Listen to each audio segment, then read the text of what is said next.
मकसद ये है कि अगर हम यहाँ पे हैं तो हम लोग हिस्सा मिले के चाहिए। तो बोला हिस्सा मिले के चाहिए, तो हिस्सा मिले के खातिर लड़ाई करे के पड़ी। 37% आरक्षण हमने के माननीय प्रधानमंत्री जी दिले हमें, लेकिन 37% आरक्षण से हमने संतुष्टि ना बा।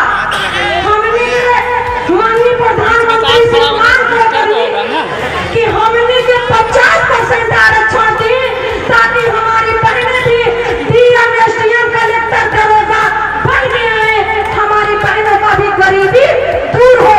तो बताइए सही रही कि ना सही रही? देखा 33% आरक्षण माननीय मोदी जी दिले हमें,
मंच के समक्ष बैठे आप सभी जनता का मैं तहे दिल से स्वागत, वंदन एवं अभिनंदन करती हूँ। आज हम लोगों ने यहाँ पर महिला रैली का आयोजन किया है, महिला जागरूकता महारैली। आखिर हम लोगों को महिला जागरूकता रैली का आयोजन करने की जरूरत पड़ी तो क्यों पड़ी? आज हम लोग आजादी से इतने वर्ष बाद भी हमारे समाज की महिलाएं इतनी पीछे हैं कि उनको समाज में उठना, बैठना, बोलना, चलना कुछ भी नहीं आता है। इसीलिए हम लोगों ने महिला जागरूकता महारैली का यहाँ पर आयोजन किया है। आप यहाँ पर देख रहे हैं कितने सारे पुरुष बैठे हैं। ये जितने भी पुरुष यहाँ पर बैठे हैं ना, इन सबको 9 महीने दर्द इनको उंगली पकड़कर आपने चलना सिखाया, इनको पहला शब्द बोलना आपने सिखाया, और आज आप इतना पीछे रह गए हैं। तो अब आप लोग जागरूक हो जाइए। आपको कुछ नहीं करना है, सिर्फ आप जहाँ पर बैठी है वहाँ से यहाँ तक की दूरी आपको तय करनी है। जिस दिन आपने हाथ में माइक पकड़ लिया, मंच की कुर्सी पर बैठ गई, उस दिन आपको आगे बढ़ने से कोई नहीं रोक सकता है। आप सभी महिलाओं से मेरा निवेदन है कि आप लोग अपने अंदर की हर एक झिझक को छोड़िए। आप सभी लोग अपने अंदर की झिझक को छोड़िए। आप सभी महिलाएं कुछ कर सकती हैं। एक ऐसा समय था जब भारत गुलाम था और भारत को आजादी के लिए रानी लक्ष्मीबाई लड़ी। वो भी एक महिला थी, अपनी पीठ पर अपने बच्चे को बांध करके वो अंग्रेजों से लड़ी थी। अगर वो अंग्रेजों से लड़ सकती हैं तो आपको कुछ नहीं करना है, आपको सिर्फ अपने अंदर की झिझक से लड़ना है। आपके अंदर सारी क्षमताएं भरी हुई हैं, सिर्फ अपनी क्षमताओं के बारे में आपको जानना है और उनको निखार करके अपने समाज को आगे बढ़ाने का प्रयास करना है। कहा गया है ना, ऋषि मुनि महापुरुषों की अवतारों की जननी नारी, नारी के बिना है अधूरा नर, नारी फिर क्यों बेचारी। अब बेचारी बनने का समय नहीं है।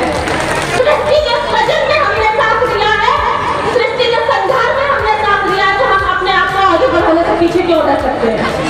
आज सभी महिलाएं एकदम हाथ ऊपर करके बताइए कि हम सब एकजुट होकर के अपने हक और अधिकार की लड़ाई लड़ेंगे या नहीं लड़ेंगे? लड़ेंगे। और एक विशेष निवेदन है मेरा आप सभी से। हमारे समाज में बहुत सारी बुराइयां फैली हुई है। आप यहाँ पर सभी महिलाएं बैठी है, घर में झाड़ू रहती है ना, अगर आपके घर का पुरुष पी करके आता है ना, उठाइए झाड़ू और झाड़ू इतना पीटिए कि वो पीना भूल जाए, क्योंकि जब तक वो पी करके आएगा वो आपके बच्चे की पढ़ाई के लिए पैसा नहीं देगा, है ना? तो आप सब लोग जागरूक हो जाइए। मौसम थोड़ा सा सही नहीं है, इसलिए मैं इन्हीं चंद शब्दों के साथ अपनी वाणी को विराम देना चाहूंगी। जय हिंद, जय भारत, जय सुरेंद्र भारतीय। का रुख बदल दिया है, हमने और आपने हवाओं का रुख बदल दिया है। आए दुनिया और हमारे साथ चले।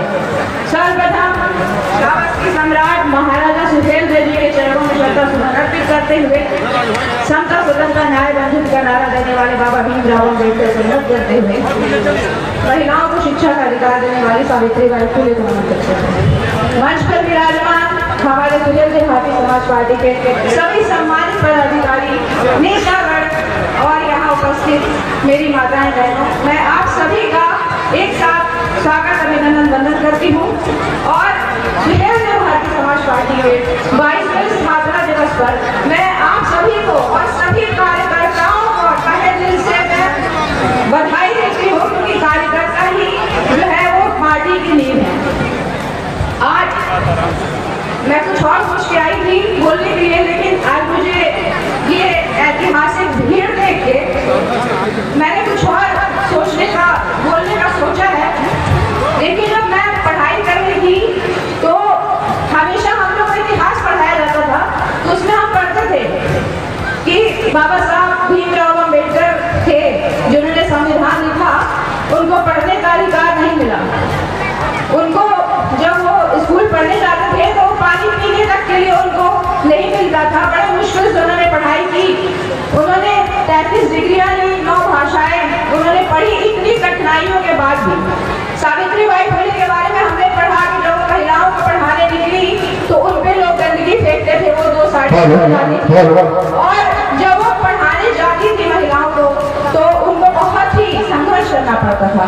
तब हम ये सोचते थे कि ये सब इतिहास के पन्नों में है और हम उनको भगवान मान के पूजा करते हैं, लेकिन हमने कभी ये नहीं सोचा, मैंने भी ये नहीं सोचा, आपने नहीं सोचा होगा कि अब ऐसा नेता इस सदी में कोई आएगा जो जनता के दुख को समझेगा, गरीबों, पिछड़ों, वंचितों को समझेगा, उनके हक अधिकार के लिए लड़ेगा, देश प्रदेश में जाकर उनको जगाएगा। धन्य है माननीय ओम प्रकाश राजभर जी, उनकी सोच को मैं नमन करती हूँ, क्योंकि हम जो है हमेशा दो रास्ते अपनाते हैं। अगर हमारी जिंदगी में परेशानी होती है तो हम कहते हैं कि हमसे नहीं हो पाएगा। हर किसी का यही सोच होता है कि हाँ ये नहीं होता, हो सकता है, ये बहुत मुश्किल है। लेकिन जब हमारे समाज में ऐसे हमारे भाई बहन जो पिछड़ गए, जिनको शिक्षा का अधिकार नहीं मिला, वो पीछे हो गए और आज संघर्ष कर रहे हैं, तो हर किसी का ये फर्ज है कि इस लड़ाई का हिस्सा बने और इस लड़ाई को धार दे और इसको मंजिल तक पहुंचाए। और माताएं बहनें, मैं आप सभी से ये कहना चाहती हूँ कि सुहेलदेव भारतीय समाज पार्टी को इस मुकाम में पहुंचाने में आपका बहुत योगदान है। सुहेलदेव भारतीय समाज पार्टी हमेशा आपकी लीड रहेगी। आज तक 22 वर्ष में माननीय ओम प्रकाश राजभर जी ने पार्टी की नींव रखी, इस सोच के साथ कि विकास के आखिरी पायदान पर जो आदमी है उसको मुख्य धारा में लाना है, उसको उसका अधिकार दिलाना है। ये लड़ाई माननीय ओम प्रकाश राजभर जी लड़ रहे हैं और आप इसी तरह संगठित रहें, इसी तरह एकजुट रहें। आपके अधिकार को आपके दरवाजे लोग लेके जाएंगे। माननीय ओम प्रकाश राजभर जी हमेशा आपको बताते हैं कि खुद ही को कर बुलंद इतना कि हर इबादत के पहले खुदा भी आपसे पूछे कि तुम्हारी रजा क्या है।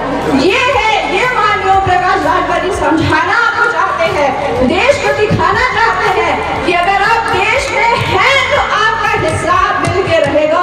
और इसकी लड़ाई माननीय ओम प्रकाश राजभर जी लड़ रहे हैं। आप इसी तरह संगठित रहें और मैं बहुत बहुत बधाई देती हूँ आज स्थापना दिवस की, कि आज ये पार्टी जो एक पार्टी नहीं है, विचारधारा है जो गरीबों के हक अधिकार की लड़ाई को लड़ रहा है। बहुत बहुत धन्यवाद। जय सुहेलदेव, जय भारतीय समाज पार्टी।